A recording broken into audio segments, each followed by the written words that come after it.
मोर प्रिय माने समस्त को मु नमस्कार जनाए।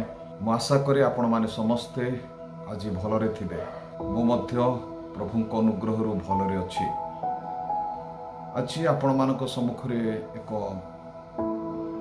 गुरुत्वपूर्ण विषय रखिया को चाहे जो विषय कि मनुष्य विषय रे अटे। आपण माने जानती मनुष्य एक एपरी प्राणी अटे जहार की मूल्य अच्छी आउ से मूल्य किपरि अटे आउ कहीं अन्य प्राणी मानक ठारू बहुत मूल्यवान एवं ता केते दिन पर्यंत मूल्य रही थाए आउ ता पुनर्बार नूतनीकरण करा जाई पारे कि नहीं। मु तीनोटी विषय रे कहिया को चाहे। मनुष्य एक गुरुत्वपूर्ण प्राणी अटे। द्वितीय विषय मनुष्यर वैधता अच्छी तार जहाँ को कहा जाए वैलिडिटी से केते दिन पर्यंत पृथ्वी मध्य बास करे एवं ताहार जीवन केहू जगह को पहुँचे। तृतीय विषय ताहाकू किपरि नूतनीकरण करा जाई पारे। ए तीनोटी विषय रे मु आपण मानकू आज जणाय पई चाहे। आम अनेक लोक जानिछु पृथ्वी रे जदि छोट ठारू बड़ पर्यंत प्रत्येकंकर मूल्य अछि। एपरि छोट जिनिस ठारू सबुठारू बड़ जिनिस जहाँ किणु ताहार मध्य निश्चय मूल्य अछि। जेपरिक कागजर प्लास्टिकर काठर माटीर सबु किछिर मूल्य अछि। ताठारू जे श्रेष्ठ मनुष्यटे ताहार केते मूल्य नथिबो। से मूल्य को जदि आमे मूल्यांकन करिबा तो किपरि आमे मूल्यांकन करि परिबा, किपरि ताहार गुरुत्व को आमे जानि परिबा, किपरि ताहार मूल्य को आमे बुझी परिबा। आसु आमाने अछि एपरि गोटे पुस्तक जहाँकि पवित्र धर्मशास्त्र बाइबल से बाइबल ठर आमे जाने को चेष्टा करिबा। धर्मशास्त्र बाइबल रो पुरातन नियम जहाँ कहा जाए आदि पुस्तक इंग्लिश रे ताकू जेनेसिस बोली कहा जाए। एक अध्याय रो 26 पदरे एपरि गोटे वाक्य लिखा जाइछि ताको आमे अध्ययन करू। आदि पुस्तक एक अध्याय तार 26 पद एथिउ तारु परमेश्वर कहिले आम्भे माने अपना प्रतिमूर्ति रे ओ अपना सादृश्य रे मनुष्यर निर्माण करू। आ किए कहूनांती सदा प्रभु परमेश्वर कहती आम्भ सादृश्य रे आम्भ प्रतिमूर्ति रे आम्भे मनुष्य को निर्माण करू। आ मनुष्य को किए निर्माण करि नाहंती तांको निज हस्तरे परमेश्वर ताहा को निर्माण करिसंती। सेथिपे तांकर सबुठारू बहुत मूल्य अछि। तो मनुष्य को से जानती से लिखि अछंती जिर्मिया पुस्तक पवित्र धर्मशास्त्र बाइबल रो एक अध्याय तार 5 पदरे से लेखिया को कहिसंती जिर्मिया भविष्य वक्तांको उदर मध्यरे तुम्हंको गढ़िबा पूर्व आम्भे तुम्हंको जानिलु। परमेश्वर आमान को जानी छंती आमे किए हमरो मूल्य कौन से आमान को हिसाब करिसंती। आमानकर मूल्य समस्त ठारू बहुत मूल्यवान। आपण माने आज भूलंतु नहीं अनेक लोक माने कहंती यार किछि मूल्य नहीं बोली, किंतु आपण बहुत मूल्यवान व्यक्ति अटंती कारण प्रभु आपण को तैयारी करिसंती। जगतर जिनिस को अनेक लोक माने इंडस्ट्री शिल्प कारखाना रे तैयारी करा जाउछि ताहार मध्य बहुत मूल्य अछि। किंतु ता ठारू सुना ठारू रूपा ठारू मोती माणिक ठारू जे मनुष्य आपण प्रभुंकर सृष्टि आपण ही सबु जिनिस अपेक्षा मूल्यवान अटंती। तृतीय विषय आपण मन को कहिबी जे आपण एपरी जड़े व्यक्ति अटंती आपण को किना जाई अछि विशेष मूल्य रे किना जाई अछि।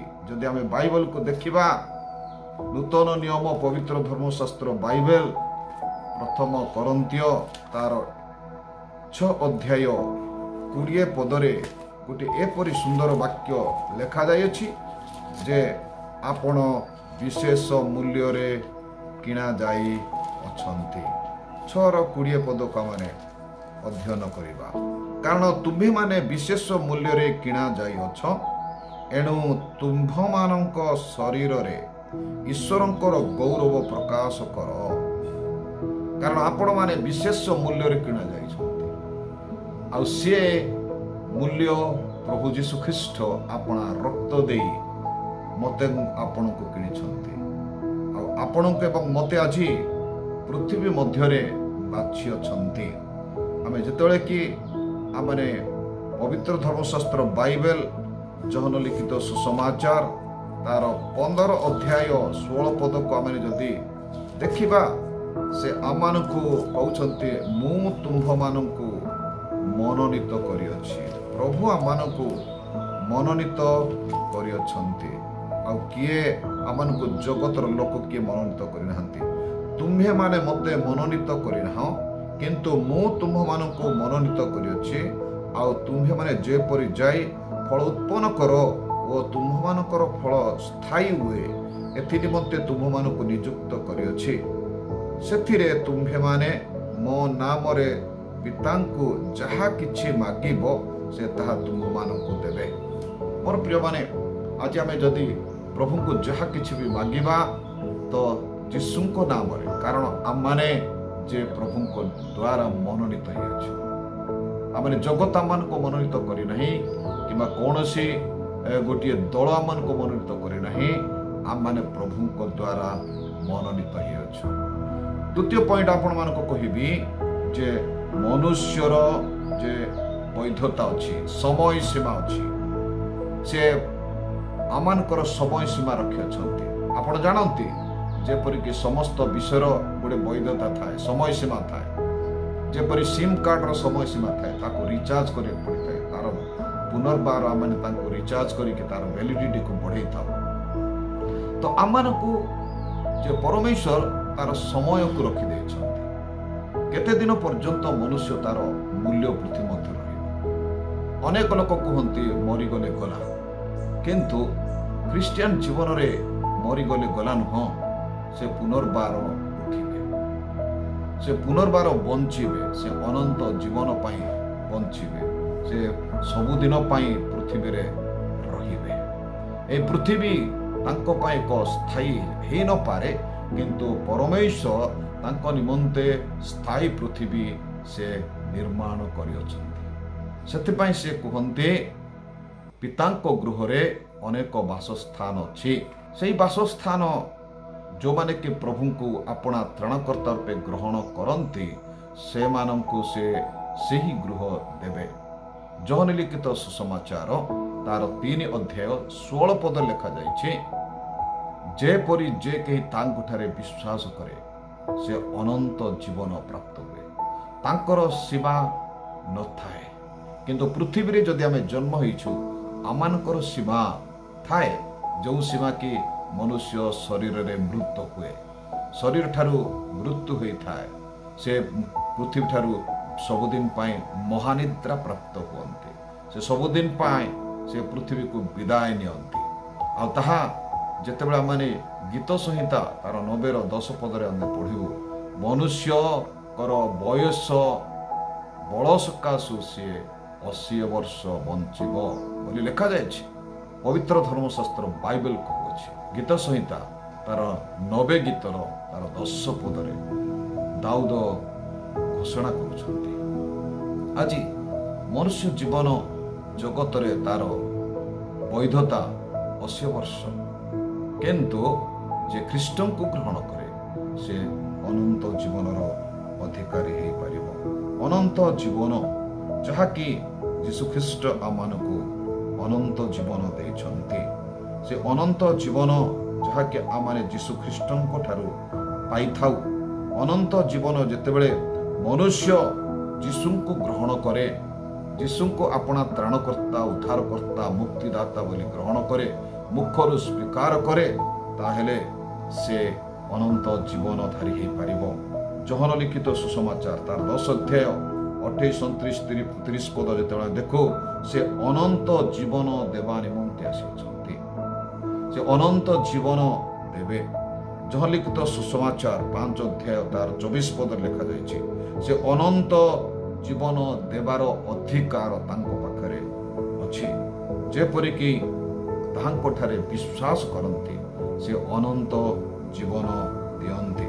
प्रथम जहन तार 2 अध्याय 25 पदरे से कहिसंती मु प्रतिज्ञा करूअछि जे मोहठारे विश्वास करे से अनंत जीवन प्राप्त हुए।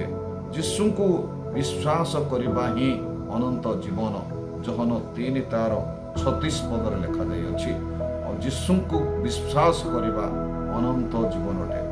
ते जीवन अनेक लोक कहते पृथ्वी आमर समय सीमा शेष हो जाए, किंतु यीशु ख्रीष्ट कहते जे जो माने कि मोठारे विश्वास करते तांकर जेतेबेले कि तुरी ध्वनि शब्दरे से पुनर्बार पृथ्वी को आगमन करेंगे और जेते जन तांकठारे विश्वास करियछन्ते से माने पृथ्वी रे प्रथम से माने उठिबे, तांकर कबर उन्मुक्त हेबो। प्रथम तुरी ध्वनि शब्दरे से माने उठिबे एवं प्रभु को राज्य को प्रवेश करने निमंते स्वर्ग को समय नीत करे। मोर प्रिय माने आज जदि आम प्रभु निकट में अच्छु, प्रभु ठारे भरोसा करुछु, यीशु ख्रीष्ट को आपणार उद्धारकर्ता रक्षाकर्ता मुक्तिदाता बोली ग्रहण करियछु, आमने नूतनीकरण हो पारिबा, आमने नुआ हो पारिबा।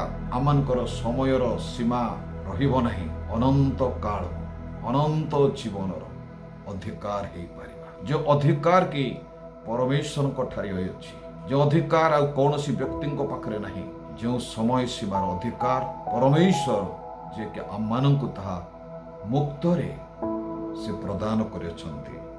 आ जहा सेथि पय कोन करिय पड़िबो जे तार पुनर्जन्म बोली कहा जाय। जड़े पंडित यहूदी मानकर जड़े पंडित थिले, तांकर नाम निकोदेम थिला। से दिन यीशु ख्रीष्ट को जाई पचारुछन्ति स्वर्ग राज्य प्राप्त करिया निमंते अनंत जीवन प्राप्त करिया निमंते मते कोन करिया कहले। सेतरे यीशु ख्रीष्ट तांको उत्तर देइथिले, पुनर्बार जन्म न हेले मनुष्य स्वर्ग राज्य रे प्रवेश करि पारिबो नाही। पुनर्जन्म कोन? आ द्वितीय विषय कहिथिले जलरे एवं आत्मारे बाप्तिस्म न नेले से स्वर्ग राज्य रे प्रवेश करि पारिबो नाही। पुनर्जन्मर अर्थ से बुझी पारे नहीं, जदि भी पंडित थिले से बुझी पारे नहीं। आ यीशु को प्रश्न पचारि थिले पुनर्जन्म कोन? कोन मनुष्य पुनर्बार मातांको उदर को जाई वृद्ध हेले भी से जन्म ही पारे? यीशु ख्रीष्ट तांको कहिले मातांको उदर को जाई पुनर्बार जन्म हेबा को पुनर्जन्म कहा जाय नाही। से जलरे एवं आत्मारे बाप्तिजित हेबा आवश्यक। प्रभु को राज्य को जीवा निमंते निजको अनुताप करिबा आवश्यक, पाप स्वीकार करने आवश्यक, भूल को स्वीकार करने आवश्यक एवं जलरे समस्त सम्मुखें स्वर्गस्थ पिता सम्मुखें पृथ्वीर जेते मंडली अच्छी मंडली सम्मुखें निजको संपूर्ण भाव स्वीकार करियो एवं साक्षी सम्मुखें बाप्तिस्म नेबाक पड़िबो, जो द्वारा कि तुम स्वर्ग राज्य में प्रवेश करिबो एवं यीशु ख्रीष्ट को निजर त्राणकर्ता रूपे ग्रहण करिबो। आउ गोटे विषय से कहले जे कि मन परिवर्तन करे, मन परिवर्तन करे। मन कौन परिवर्तन? आज जगत लोक माने सब किछि परिवर्तन करते, किंतु मन को परिवर्तन कौन कराए? केमिति मन परिवर्तन करिवे? गत दिन रे आपण माने अनेक मंद कार्य लिप्त थिले, सेई गुडा को छाड़ीबा को पड़िबो। अनेक को भाषा व्यवहार करथिले, सेई भाषा को आपण माने छाड़ीबा को पड़िबो। आपण अनेक मिछ ठक भंड कार्य करुथिले, से समस्त विषय को आपण छाड़ीबा को पड़िबो। तार अर्थ जे आपण टर्निंग टू द लॉर्ड, कारण तांको पाखरे सेई गुण थिला। आज साधु तार गुण को कहा जाए जे मंद थारु जे फेरंती से साधु बनती, से पवित्र बनती, आ से नूतनीकृत होइता। जे कि ख्रीष्टंको ठारे अछि से नूतन सृष्टि है, नूतन भाव में सृष्टि है, पुरातन विश्व ताठरे लोप पाई अछि। मोर प्रिय माने आज आमाने जेतबेले कि देखुछु आमाने मूल्यहीन बोली निजको देखिबा नै, आमे अल्प दिनर मनुष्य बोली आपण निजको भाबिबा नै, आमाने नूतन हेई पारिबा नै ता भाबिबा नै। मु आपनको अछि कहिया को चाहे आपण को विशेष मूल्य अच्छी, कारण प्रभु आपण को निर्माण कर। आपण को भावुंट आपणकर अल्प आयुष बोली ताहा कहतु नहीं, आपण अनंत जीवी हो पारे। आउ ठीक हो पारे ना नुआ हो पारे ना आप भावतु ना आपण ख्रीष्ट को उद्धारकर्ता त्राणकर्ता मुक्तिदाता भाव ग्रहण करंतु पुरातन मंद कार्य गुड़ाक समाधि करंतु नूतन जीवन यापन करंतु पंडित हेले मध्य से प्रभु को निकट को जाई पचारि आज आम माने मध्य प्रभु को निकट को जाई जेतेले निजको समर्पण करिबा आमे निश्चय अनंत जीवी बा नूतनीकृत हो पारिबा प्रभु आम मानक कहते से मोर ख्रीष्टर प्रिय आज मध्य समय अच्छी आज मध्य समय अच्छी आपण मो मुंह बदली पारिबा समय थाउ थाउ निजको नूतनीकृत करिबा विपद आसुअछि पृथ्वी रे समस्या आसुअछि प्रत्येक दिन आम मान निमंते आघात आसुअछि प्रत्येक दिन आम मान निमंते शत्रुता बढ़ुछि से आम अन्य जन को निजको बदलवा दरकार बदलवा दरकार जो द्वारा कि आम माने अनंत जीवन अधिकार